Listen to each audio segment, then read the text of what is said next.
The top 5 risks for our economy are all climate-related. There is still scope to address these risks, but the window of opportunity is rapidly closing. We have to act now. Dear Madam President, Ursula von der Leyen, dear Ursula, we are just at the beginning of a new, decisive decade for Europe. I'm convinced, Madam President, that your clearly defined strategy and visionary leadership will benefit the Commission and the future of Europe.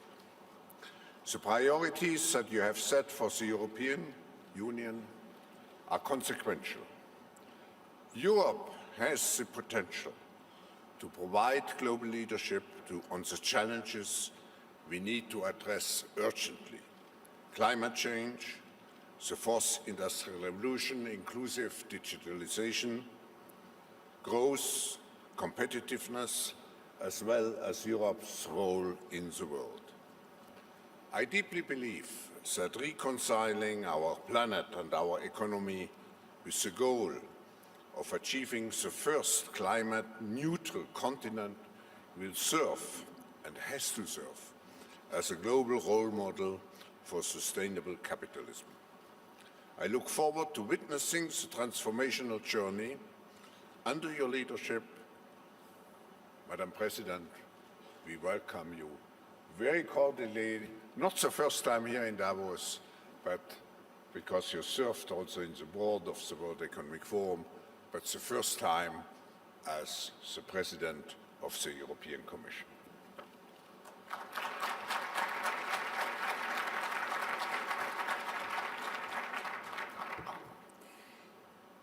Ladies and gentlemen, Excellencies, dear Klaus, thank you very much. It's wonderful to be back here. Indeed, the World Economic Forum stands for multilateralism, for global cooperation, for listening to each other, for new ideas for the future. And I'm very well aware that some say that the global order, as we've built together the last 50 years, is outdated. And whether we agree or not, we all have to recognize that it has been challenged every day. And this is not a question of only one country, or one party, or one president. It is a global phenomenon driven by personal sentiments. People feel that their workplace is changing before their eyes. They're worried about the future of their business or the future of their families. They stick to all the rules. They give their very best every day. But no matter how hard they try, they feel the world is moving faster. And well, there are different ways to deal with these obvious changes. You can either move forward at the exclusion of others, like restricting the internet, fueling nationalism, building on a narrative us versus them, or you can take an inclusive approach. Cooperate with your neighbors, bring to the table all the scientists from all over the world, connect your business and your innovators to create new markets and sustainable jobs. And those are the answers people are asking for. They are ready to change, but they want to see that they can make a decent living. And to find these solutions among nations, I think we need to upgrade and modernize our international fora, and we need leadership to take these topics to the next level. There is no better example for this than climate change. It is a global challenge. Most of us, not all of us, but most of us agree that we need to act. We feel the urgency. I mean, the evidence is overwhelming. If you look at the droughts, the floods, the fires, the heat waves, the rising ocean, the extreme weather situations we've had before, but not as frequent and not as intense as it is today. The World Economic Forum's so-called Global Risk Report identifies that the top 5 risks for our economy are all climate-related. There is still scope to address these risks, but the window of opportunity is rapidly closing. We have to act now. And this is the reason why the European Commission presented as its first priority the European Green Deal. Europe will be the world's first climate-neutral continent by 2050. And it will do whatever it takes to unlock the investment, the innovation, and the creativity that is needed. Over the next decade, the European budget will mobilize €1 trillion of investment. It's going to be European money, national co-financing, private investment. This is you who we need to join. And of course, strongly supported by the European Investment Bank. This is our climate bank. And this will create a green investment wave. And there's a demand for it. Last month, 44 of Europe's largest investors, representing €6 trillion of assets, called on the European Union to put climate neutrality into law. They want that law. They say they need that law because it will give them the confidence, the accountability, and the reliability to make long-term investments. The European Green Deal is our new growth strategy. The novelty and the difference to our fossil fuel-based model is that we will foster growth that is not extracting resources, but that gives back to the planet more than it takes away from it. And Europe has the first mover advantage, and we'll strengthen it. I think the whole world increasingly needs clean technologies and new solutions, because we will all face the same limits of fossil fuel-based growth, and therefore Europe will seize the opportunity. Our battery alliance, smart grids, green hydrogen power, offshore wind power, clean steel, decarbonized gas, you name it. This will create innovation, it will create value, and it will create jobs. But there is no point in only reducing greenhouse gas emissions at home if we increase the import of CO2 from abroad. And this is not only a climate issue, it's also a climate issue, but it's not only a climate issue, it is also an issue of fairness. It is a matter of fairness towards our business, of fairness towards our workers, and we will protect them from unfair competition. One way for doing so is a carbon border adjustment mechanism. Frankly, I prefer to encourage our trading partners to work with us for a global level playing field for the benefit of all of us. California, for example, is showing the way with an emission trading system that covers 85% of CO2 emissions. And I also commend China for taking the first steps towards a CO2 pricing system. And these may be only first steps towards a level playing field. But if we achieve a global pricing for CO2 or for greenhouse gas emissions, if it turns into a global trend, we will have a global level playing field where no carbon border tax is needed anymore. And this is an example of a new modern international framework we need. This shows that if you engage with Europe, you will find a reliable partner working for a more sustained world. But we ask for fairness in return. And we have a lot to offer. We are the largest single market in the world. We are one of the 3 largest economies. We are the largest source and destination of foreign direct investment. We have more than 80 free trade agreements and over 700 international economic agreements. And the next negotiations will start in February with our British friends. All these agreements are not just about trade.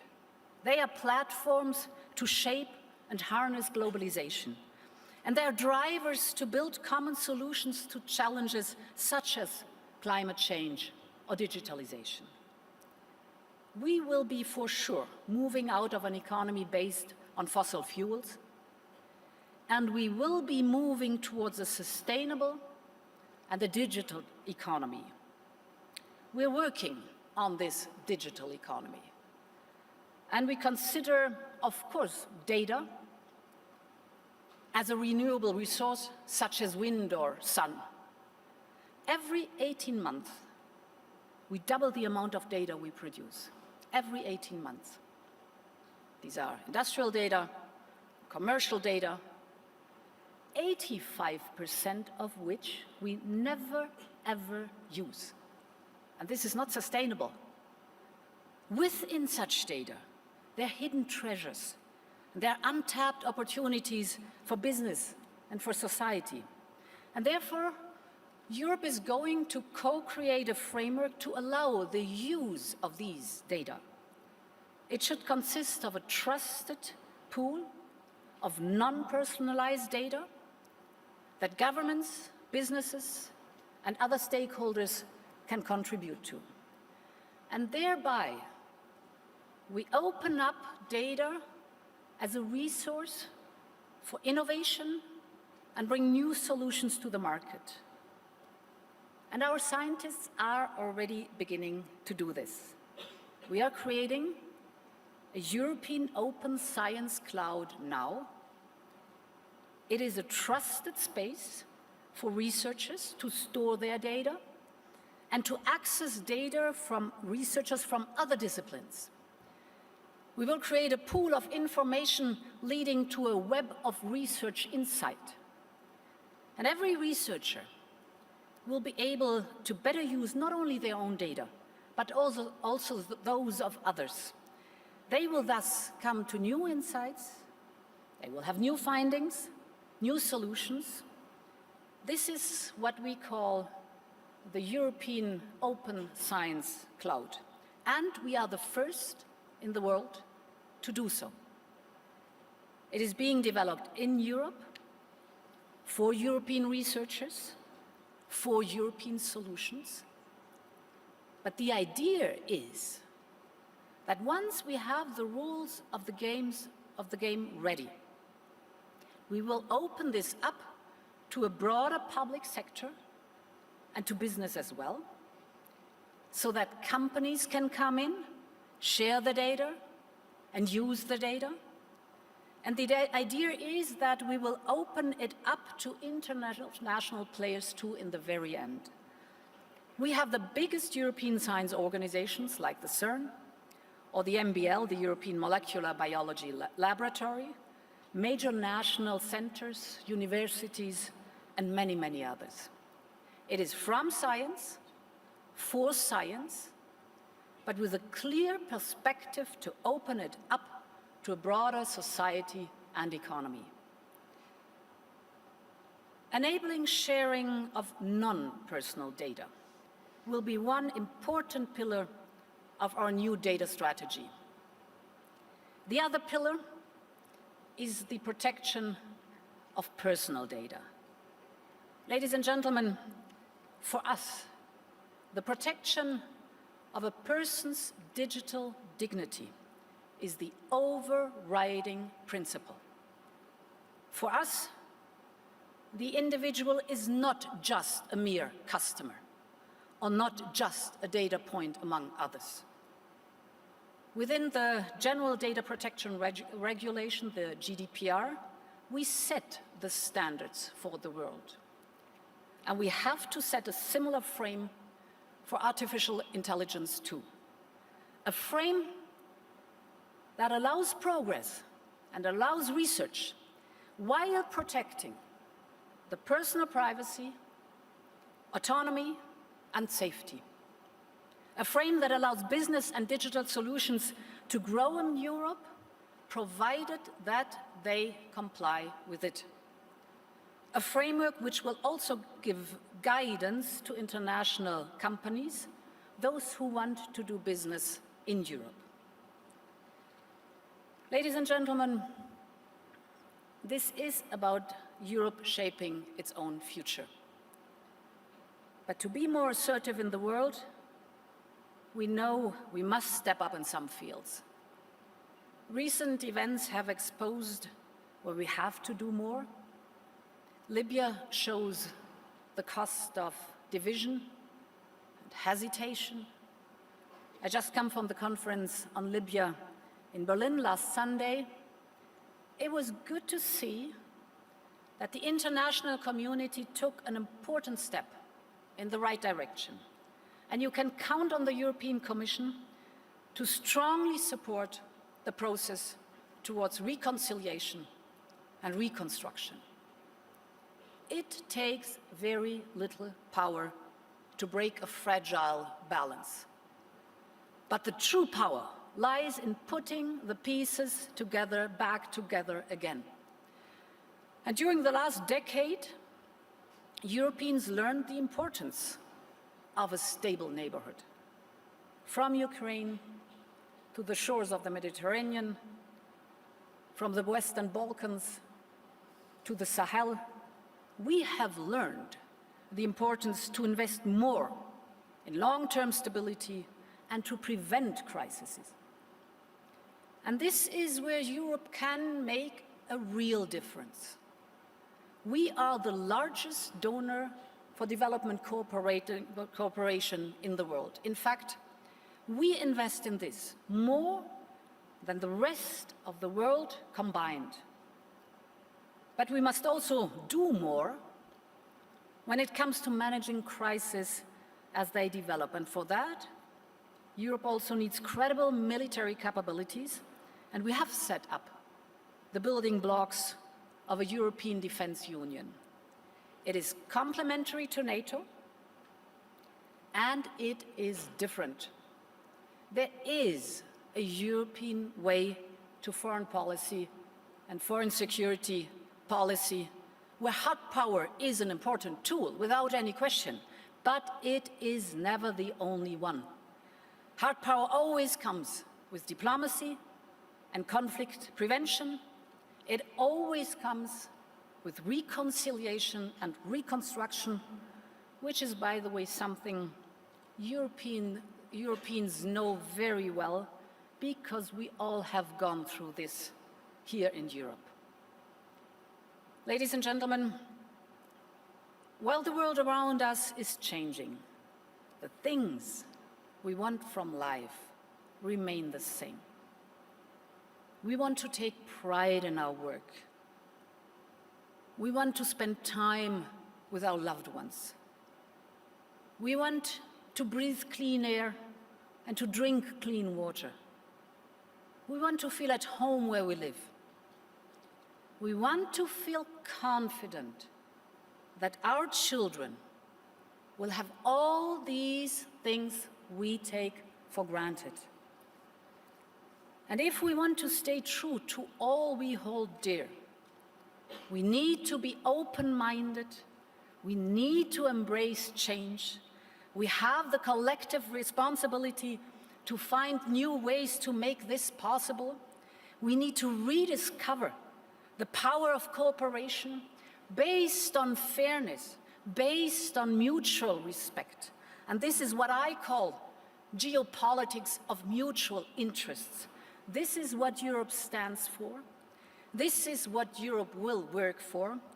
And with all those who are ready to join. Thank you for your attention.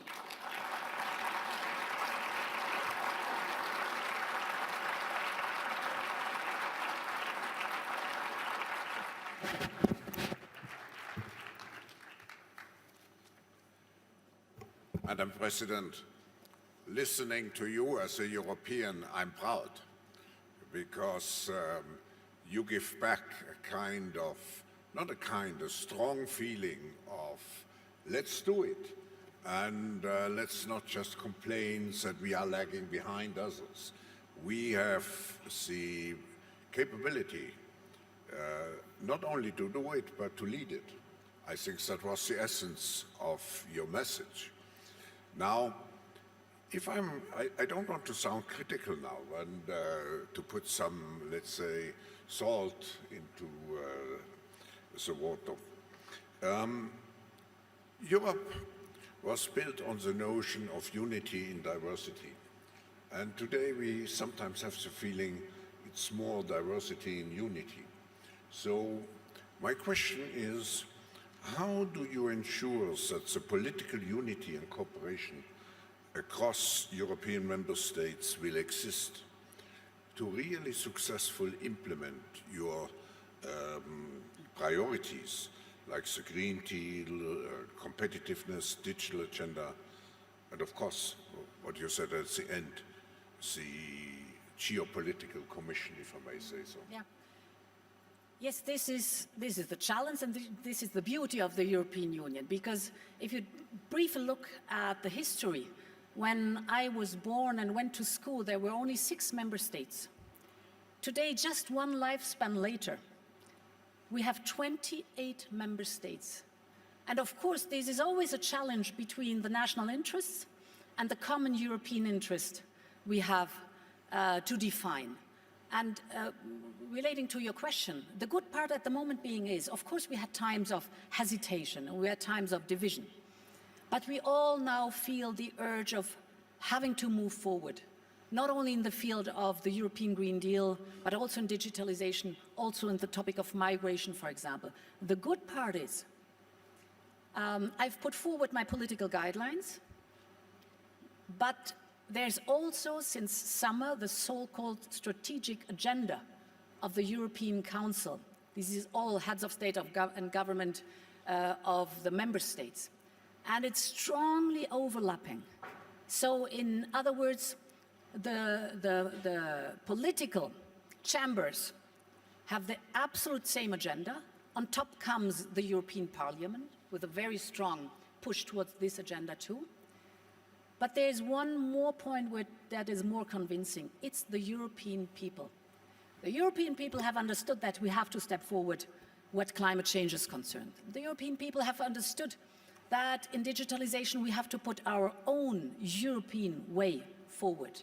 And I think it's very important for politics and policies never to oversee if the people move forward, that we adapt our policies and are delivering what they are asking for. And therefore, we are in a fortunate situation that all these different entities of the European Union come together with one very strong call to be the first climate-neutral continent in 2050, to step forward in digitalization, as I pointed out, and I think this is a very good precondition to really be active and to move forward. I think when you have the right strategy, having been a teacher for strategic management, when you have the convincing strategy, people will follow. Mm-hmm. But you have one additional obstacle because until the end of this year, the Brexit discussion, and maybe even beyond this year, the Brexit discussion will absorb a lot of energy of the Commission. Mm-hmm. Do you see that this will slow down, particularly in the critical first phase, the ability of implementation of your ideas? A clear answer is no, and I'll explain why. First of all, we have been dealing with the phenomenon Brexit already since 3.5 years now. We have a task force. You all know Michel Barnier. He's heading the task force. So this will be the ongoing task force for the negotiations with our British friends. And this is separated from the daily business we were just talking about we have to fulfill in the Commission. There are 3 more points I want to mention. First of all, we do have now the withdrawal agreement, which has gone through the European Parliament and the British Parliament. And within the withdrawal agreement, we've solved the largest, the biggest problem we had ahead of us. The one is citizens' rights. It was very important for us to have clarity on citizens' rights. We have 3.5 million European citizens living in the UK and vice versa, 1.2 million British citizens living in the European Union. It's good for them. They have their rights secured. Second, peace on the island of Ireland was of utmost importance for us. We wanted and we did protect our member state Ireland, and this is successful done with the withdrawal agreement. And the third point in the withdrawal agreement is the financial settlement. We're fine with that too. We have on top the so-called political declaration, which is kind of a chapeau that is describing the roadmap we want to go on together. And therefore, I just described that things are very well set for the negotiations. Now we will work day and night to get that done. There's one last point we have to be very clear on. There is a difference whether you are a member state or you're not a member state, what access to the single market is concerned. So the closer the United Kingdom is to the European Union, the better the access to the single market. If it's the UK's choice not to do so, to be more distant to the European Union, well, then there will be more distance, of course, to the single market, what level playing field is concerned, and what free movement of goods, capital, and services is concerned. Madam President, the people here in the hall, the business people, they are very affected positively if you succeed. What would be your message to them? How can they help you to make happen what you have in mind for Europe? Yeah. Thank you for giving me these opportunities. The first message is we are friends. I mean, I pay tribute to 45 years of contribution of our British friends to the European Union, all these civil servants who shaped this European Union too. We are friends, we share so many of common values and common interests. If you look at the rest of the globe, well, we know that we're sitting on the same side of the table, and we have a lot in common. Now we have to sort out this very clear thing, what I just said, access to the single market. There is a condition, either you align and you accept the rules, then you're close, or you are more distant. This is the UK's choice, so you can shape this choice too, but the overarching message is we are friends, we have been friends, and we will be friends because we have so much in common to defend. So let's conclude this session by saying, let's work together to make your vision happening. Thank you. Thank you. Thank you so much.